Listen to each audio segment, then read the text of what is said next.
when sir came, they make us a circle and we are playing a game. Like when sir was telling to clap, we are clapping, and when sir was telling to hands up, we are hands upping.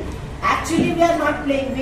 We are focusing on the 4 rules that sir told. ಆಮೇಲೆ enjoy ಮಾಡಿದ್ವಿ. Sir ಎಲ್ಲ ಹೊಸದಾಗಿ ಹೇಳ್ಕೊಟ್ರು.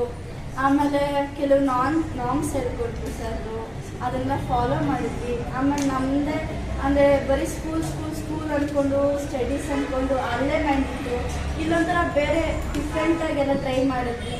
ನಾವೇ story writing ಮಾಡಿದ್ವಿ, ಸಾಂಗ್ಸ್ನೆಲ್ಲ create ಮಾಡ್ತಿದ್ದೀವಿ ಇನ್ನೂ.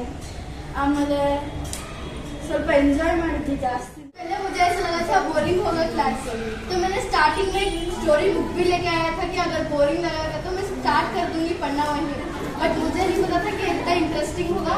और आज पहली बार मैंने कन्नड़ा में पूरा एक्सप्लेन किया था, और जब हमको ग्रुप में बैठाया गया था तो मुझे ऐसा लग रहा था कि हमारा ग्रुप कुछ नहीं कर पाएगा।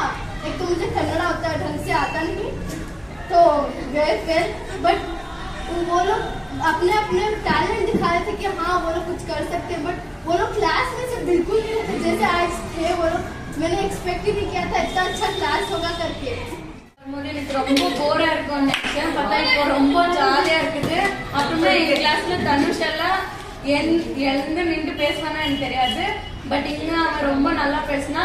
அவன் டேலண்ட் இன்னைக்கு தான் எனக்கு தெரிஞ்சிச்சு. அப்புறம் இங்க நிறைய பேருக்கு அந்த மாதிரி அவங்க ஃபோன் கிரியேட்டிவ் பண்ணுவாங்களான்னு எங்களுக்கு தெரியாது, பட் இப்போ அவங்க கிரியேட்டிவ் எல்லாம் யூஸ் பண்ணாங்க.